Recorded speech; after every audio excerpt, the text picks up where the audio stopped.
केरल नाम सुनते ही आंखों के सामने खूबसूरत वादियां आ जाती हैं, है ना। हम सब इसे गॉड्स ओन कंट्री के नाम से जानते हैं। लेकिन आजकल ये अपनी खूबसूरती से ज्यादा अपने नाम को लेकर चर्चा में है। जी हां, इसका नाम ऑफिशियली बदल रहा है। और इस एक अक्षर के बदलाव के पीछे एक बहुत ही दिलचस्प कहानी छुपी है। तो खबर यह है कि केंद्र सरकार ने केरल का नाम बदलकर केरलम करने को हरी झंडी दे दी है। अब सवाल ये उठता है कि आखिर इस मां अक्षर को जोड़ने की इतनी जरूरत क्यों आ पड़ी। केरल से केरलम सुनने में तो बहुत छोटा सा बदलाव लगता है ना, लेकिन इसका जवाब उतना सीधा नहीं है, बहुत गहरा है। देखिए, इस सवाल की नब्ज को सांसद शशि थरूर के इस मजेदार ट्वीट से बेहतर कोई नहीं पकड़ सकता।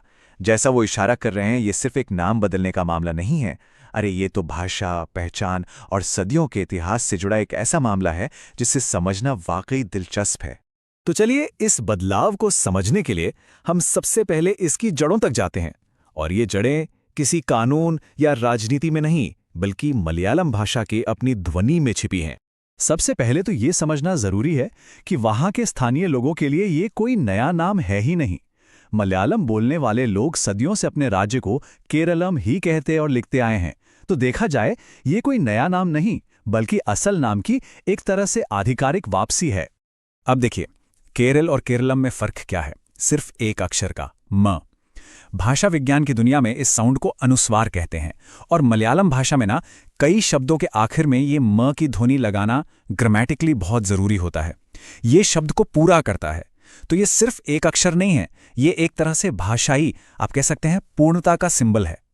तो बात एकदम साफ है, केरलम जो है वो मूल व्याकरण के हिसाब से पूरा नाम है, जबकि केरल इसका अंग्रेजों द्वारा बनाया गया एक छोटा किया गया रूप है।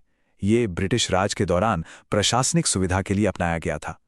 तो ये जो बदलाव है, ये उसी ऐतिहासिक भाषाई सुधार की एक कड़ी है। चलिए अब जरा भाषा से निकलकर इतिहास की गहराइयों में उतरते हैं।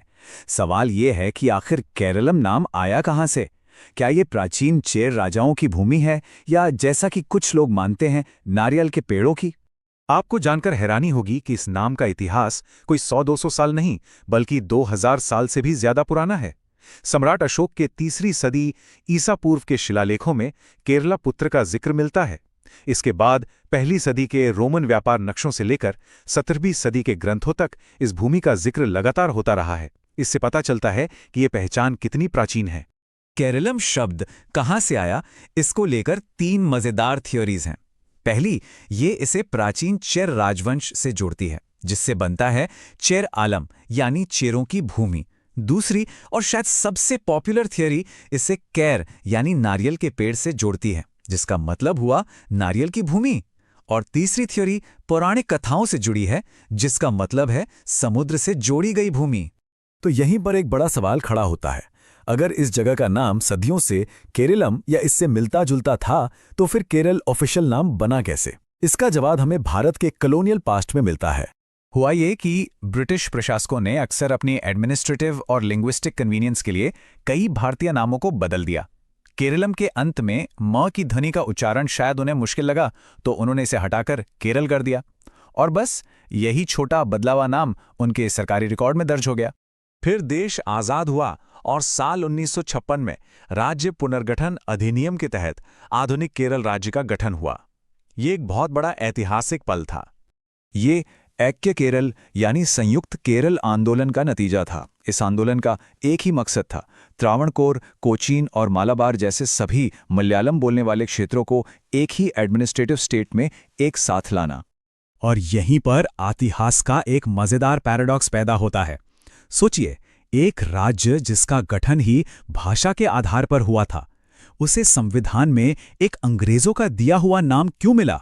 ये एक ऐसा सवाल था जिसका जवाब देने में दशकों लग गए। और इस ऐतिहासिक गलती को सुधारने की प्रक्रिया काफी लंबी चली। ये कोई रातों रात लिया गया फैसला नहीं था। 2023 में केरला विधानसभा ने पहला प्रस्ताव पास किया। केंद्र से कुछ टेक्निकल क्लैरिफिकेशंस के बाद जून 2024 में एक रिवाइज प्रस्ताव भेजा गया और आखिरकार कई महीनों के बाद इसे केंद्रीय मंत्रिमंडल से मंजूरी मिली। अब इस पूरी कहानी को एक बड़े पर्सपेक्टिव से देखते हैं। केरल की ये कहानी अकेली नहीं है, बल्कि ये आज़ादी के बाद भारत में अपनी पहचान को फिर से पाने के एक बड़े आंदोलन का हिस्सा है। ये अपनी भाषाई और सांस्कृतिक जड़ों को फिर से अपनाने की एक नेशनल कोशिश है। एक्सपर्ट्स इसे टॉपोनिमिक रेक्लेमेशन कहते हैं, यानी उन नामों को वापस पाना जो औपनिवेशिक काल में बदल दिए गए थे। इसका सबसे बड़ा उदाहरण है बॉम्बे का मुंबई बनना। ये नाम शहर की देवी मुंबा देवी और मराठी पहचान का सम्मान करता है। ठीक इसी तरह मद्रास का नाम बदलकर चेन्नई किया गया ताकि अपनी तमिल पहचान को बेहतर ढंग से दिखा सके। और शायद सबसे करीबी मिसाल है उड़ीसा की, जिसे 2011 में ओडिशा किया गया। बिल्कुल केरलम की तरह ये भी एक फोनेटिक करेक्शन था ताकि ऑफिशियल नाम का प्रोनाउंसिएशन मूल उड़िया भाषा के हिसाब से हो। और अब इसी ऐतिहासिक कड़ी में केरलम का नाम भी जुड़ गया है।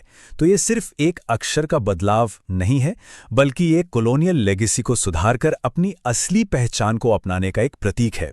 तो इसका निचोड़ बस इतना सा है, ये बदलाव राज्य के कानूनी नाम को उसकी जीती जागती सांस्कृतिक और भाषाई आवाज के साथ मिलाता है। तो आखिर में सवाल वही है, नाम में क्या रखा है? शायद सब कुछ।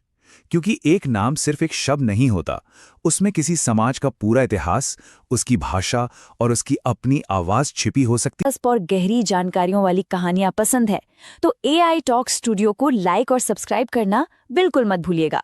धन्यवाद।